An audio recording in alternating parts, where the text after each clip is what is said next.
آغاز کرتے ہیں اہم خبر سے۔ ایران کا ایک اور F-35 طیارہ مار گرانے کا دعویٰ۔ امریکی F-35 طیارے کو ایرانی حدود میں تباہ کیا گیا ہے۔ ایرانی پاسداران انقلاب کی جانب سے یہ دعویٰ سامنے آیا ہے۔ طیارے کے پائلٹ سے متعلق ابھی تک کوئی اطلاع نہیں ملی۔ پائلٹ کے بچ جانے کا امکان نہ ہونے کے برابر ہے۔ ایرانی میڈیا کا یہ دعویٰ سامنے آیا ہے۔ سینٹ کام کی جانب سے ابھی تک اس دعوے پر کوئی رد عمل نہیں آیا۔ ایرانی میڈیا یہ رپورٹ کر رہا ہے ایران کا ایک اور F-35 طیارہ مار گرانے کا دعویٰ۔ امریکی F-35 طیارے کو ایرانی حدود میں تباہ کیا۔ طیارے کے پائلٹ سے متعلق ابھی تک کوئی اطلاع نہیں ملی ہے۔ پائلٹ کے بچ جانے کا امکان نہ ہونے کے برابر ہے۔ ایرانی میڈیا یہ بھی بتا رہا ہے کہ سینٹ کام کی جانب سے ابھی تک اس دعوے پر کوئی رد عمل نہیں آیا ہے۔ تو ناظرین، سچویشن روم سے جو مشرق وسطیٰ سے تازہ ترین اطلاعات ہمیں موصول ہو رہی ہے، جو تازہ ترین ڈیولپمنٹ سامنے آ رہی ہے، اس حوالے سے بھی جیسے کہ ہم اپنے ناظرین کو اپڈیٹ رکھتے ہیں۔ امریکی فوجی کمان میں ایک بڑی تبدیلی سامنے آئی ہے۔ امریکی آرمی چیف سے استعفیٰ طلب کر لیا گیا ہے۔ خبر ایجنسی یہ دعویٰ کر رہی ہے امریکی وزیر جنگ کا جنرل رینڈی جارج کو عہدہ چھوڑنے کا حکم سامنے آ رہا ہے۔ امریکی army chief general Randy George retired ہو رہے ہیں۔ پینٹاگون نے بھی اب اس چیز کی تصدیق کر دی ہے۔ کیتھرین، یہ ایک بڑی خبر ہے۔ اگر دیکھا جائے تمام تر تناظر میں تو امریکی فوجی کمان میں ایک بہت بڑی تبدیلی بھی اسے تصور کیا جا رہا ہے۔ یہ استعفیٰ it's not something relatively very easy. بالکل یہی بات ہے۔ اور اس کے علاوہ شیرین، ایران کا ایک اور امریکی جنگی طیارہ مار گرانے کا دعویٰ سامنے آیا ہے۔ جزیرہ قشم کے جنوبی علاقے میں طیارے کو نشانہ بنایا گیا ہے۔ پاسداران انقلاب کی جانب سے کہا گیا ہے۔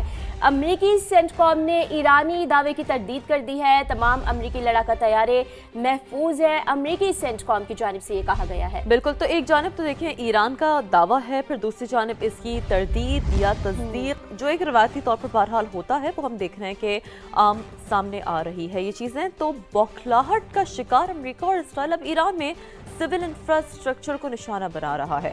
امریکی صدر ٹرمپ کا ایران کا سب سے بڑا پل تباہ کرنے کا یہ دعویٰ ہے جو امریکی صدر کر رہے ہیں۔ سوشل میڈیا پر ویڈیو بھی انہوں نے شیئر کی بیان میں کہا ہے کہ ایران کا سب سے بڑا پل اب کبھی استعمال نہیں ہو سکے گا۔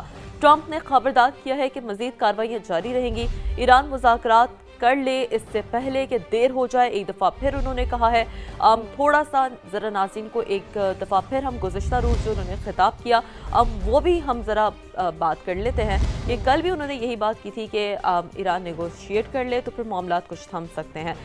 تو ڈیفینیٹلی شہری انفراسٹرکچر پر حملوں سے ایرانی جذبے کو شکست نہیں دی جا سکتی۔ یہ ایک وہ جواب ہے جو کہ ہم نے ہمیشہ دیکھا ہے کہ پہلے امریکہ اسرائیل کی جانب سے حملہ ہوتا ہے، کوئی بیان سامنے آتا ہے جس پر ایک روایتی طور پر ایک رد عمل بھی ایران کی جانب سے سامنے آ رہا ہوتا ہے، اور کیتھرین عباس عراقچی کا بھی یہ رد عمل سامنے آیا ہے۔ بالکل یہ جذبہ ہمیں دیکھنے کو ملا ہے ایران کی جانب سے۔ ایک طرف صدر ٹرمپ نے ان کو دھمکی دی ہے، انہیں کہا ہے کہ اب دوبارہ سے کبھی وہ پل استعمال نہیں کر سکتے، لیکن اسی کا جواب بھی دیا ہے عباس عراقچی کی جانب سے۔ انہوں نے کہا ہے کہ صرف ایک انتشار پذیر دشمن کی شکست اور اخلاقی زوال کی علامت ہے۔